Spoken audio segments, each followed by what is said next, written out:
Today we're going to build a large ring around the outside of this table, but we already have solid looking arms and other rings in the form of the skirt, so why do we need this one? Well, these arms support the main panels, which have to be aligned in the small and in the large condition, and that means that we cannot tolerate any movement under load or over time. The second reason is that these carts, as robust as I feel they are, it's just not practical for them to be strong enough to deal with all the loads that you're going to get from a panel this large. When someone leans on the edge, they have a lot of leverage, and we need additional support. Ideally, that'll be as far out and far over as we can make it. The third reason is that we're going to have some panels on the bottom just to keep fingers from getting in while things are moving. It's going to be a thin panel and have kind of a long span here, so it'll be helpful to have another bracket just to prevent droop over time. We can't attach to this because it goes up and down. And finally, these lifting arms are going to support the skirt. We'll come back in the future to why that is, but for right now, that skirt, which forms the outer edge of the table and is where people will lean and apply a lot of the loads, that is going to ride directly on these arms. So when it's in that loaded condition, it would be ideal if this could bottom out against some sort of support ring and transfer the loads into that and then into the main arms, versus going into this mechanism, which is a little more delicate. For the ring itself, I have 1/8 inch by 2 inch in 6-foot sections. For the brackets, I have these extrusions, which will serve as the starting point, and we can chop some and do a few extra steps to process them into the exact shape needed. I freely admit some artistic license in this 3-ring roller. By lifting this, for example, clamping that on there and then shifting it in or up, you can change that diameter. And I've checked the math on this ahead of time, and it'll work out fine to get our 46-inch OD that we're shooting for now. These are cutoffs from a previous version of the gusset plate, hence the odd shape, but it works.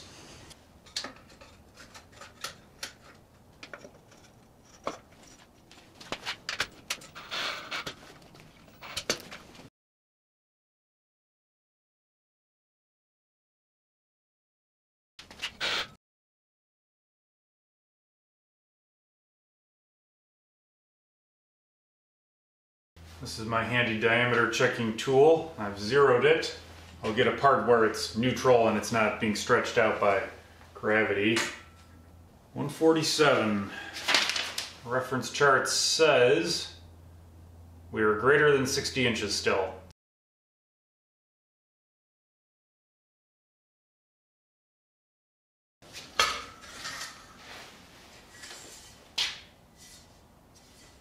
Six feet looks a lot shorter when it's in a circle. We have a center point here and a circle at 46 inches. And our ring is indeed smaller. Took a relatively trivial change to overshoot. There is a pretty consistent curve here and then a flat spot and then it starts up again. So I think my pause caused an issue there. I'm quite happy with that. Man, for the first pass, I'll take it. Pro tip, if you're going to mark out a diameter to try and match, mark the inside, because if you mark the outside, you can only see part at once and you have to keep moving around. After some fairly modest tweaking, I'm quite pleased with the diameter here. You can see our Sharpie goal line, and it follows pretty much around. It covers half the table, mounts to the main, hovers outside the lifting arms, and given how easy it was to bend, I'm optimistic about being able to save these flat parts. That might make you a little concerned about its strength given how easy it was to bend, but it's 16 times deeper than it is thick, so it's 256 times stiffer.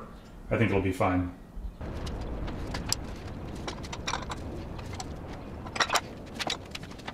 Now I have a template, which is really handy because it's in the correct orientation with gravity as well. So basically I just need this to go through until it matches that. This is the DIY diameter measuring tool. We have a 6-inch cord length here, and given that known length and a distance off of it, we can have a reference table. So this one's set up for 6 inches. I'll extend the tail, zero it, and now any difference, for example here, gives me 201, And on our chart, we can see that we're about 45-inch diameter.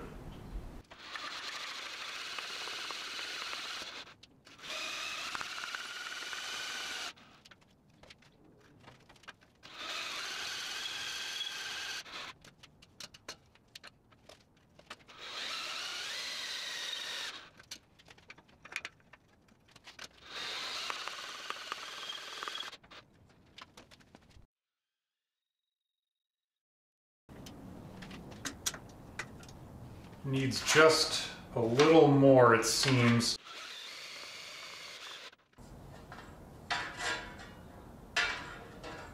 That's a match there. Very nice. This is with 0 hand adjustment.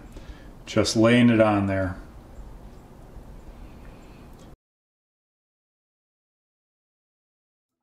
I'm curious about rivets because they expand when you drive them, and that makes a super tight fit. They're good enough for airplanes, bridges, battleships, you name it. They should be good enough for this. I did a few tests, but ultimately decided I don't need another process. I'll go with mechanical fasteners, but it was fun to drive these, and now I have a little experience in my back pocket in case there's a situation that really does need it. The ring looks good. Now we need to bond these two halves together. I don't have space, even for rivet heads, here, but off to the side of the arm, we do have plenty of space. So that's where we're going to put our lap plates.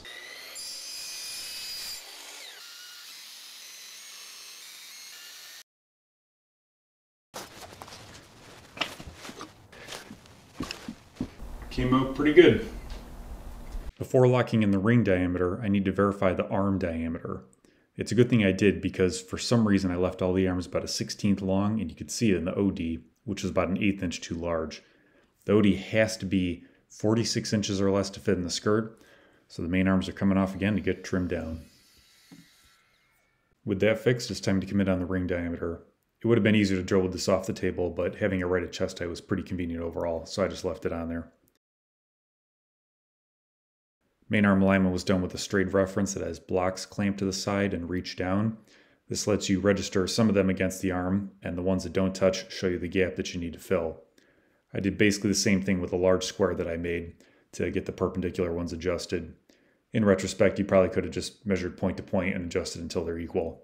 Lifting arms are less critical, so I just used a big speed square as a 45 reference to get it flush and thus get it at 45 degrees. Finally, we can mount the ring by fastening it to the main arms. It looks nice with the perimeter ring on here, but it also exposes our failings. All of the arms should be flush with the bottom of the ring when it's in the low condition like it is right now. The main arms will always be that way because that's what we mounted it to, so they're good. But the lifting arms were good on one side, a little bit low on the perpendicular ones, and then extremely low on the other side. My first thought was that the spindle was actually crooked relative to the base plate. This would cause the wheels to ride up and down as it rotates around. But this was not the case because when I measured how far down it was and turned the table, it didn't change. The other explanation was that my swag of an alignment when I put the lifting hub on was simply wrong. So I started making some adjustments there, got it more level, and then it was still too low, so in order to get it up high enough, I lifted the mechanism up by pushing the lifting rollers down. I have more vertical travel than needed, but when I started this lifting hub up higher, if I biased it higher, I start to run out of travel in a hurry. You come around, and it's hitting up above on the bottom of that cast hub. Shifting it around also jammed up the star lever here. So I took 2 steps forward and 1 step back, and I created another problem. As mentioned earlier, all of the arms should be at the same height. They are at the end because I aligned them at the perimeter ring, but if we go in, you can see a gap here between the top of this and the bottom of this, whereas this is right in the middle, so it's significantly higher, and that means it's tilted down. I did this on purpose, of course, and then forgot. The reason I did it was to bias all of the slop in these connections. There isn't a lot, but there is a little. I wanted to bias it down towards the loaded conditions. All of this made me do even more soul searching about the exact mechanism for guiding the lifting hub up and down. But right now I'm going to stick to the plan because there are lots of other higher order problems, problems that are layers of previous decisions that I need to shake out. The plan of action is first to trim a little bit off the inside. I changed something on the end so we're out of clearance there. Second, we're going to make sure it's level. Then we'll set the appropriate starting height so that it has the right gap, the same here as it is there. And then we'll add washers at this mount point here so that it can be adjusted up and we'll have the right height at the end.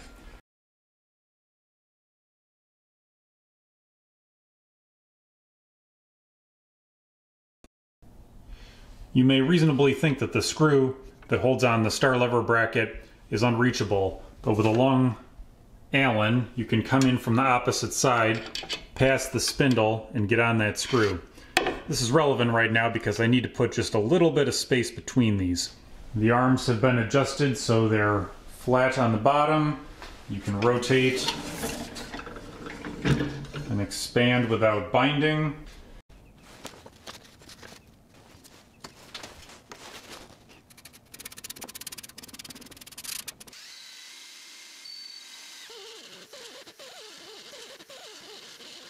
To make some of these small brackets, I chop saw them to length from extrusion, and then I had a few 3D printed guides.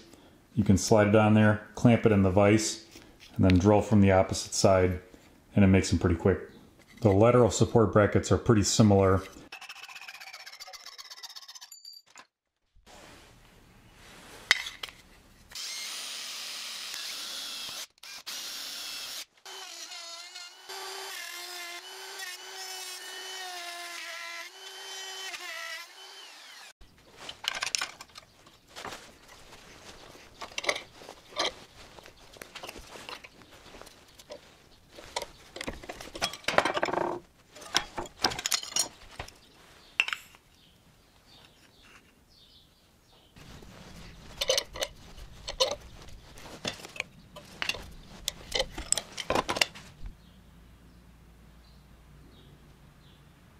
Some were bent slightly too far, so I'm tweaking them in with the wrench.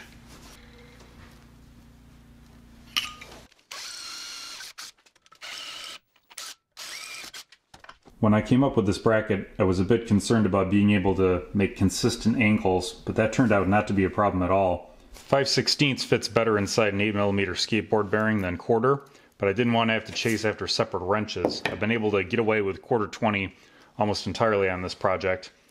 So I found some tubing that's a 1/4 ID and 5/16 on the OD, and it fits quite nice as a shim. There's 17 inches of space between the rollers.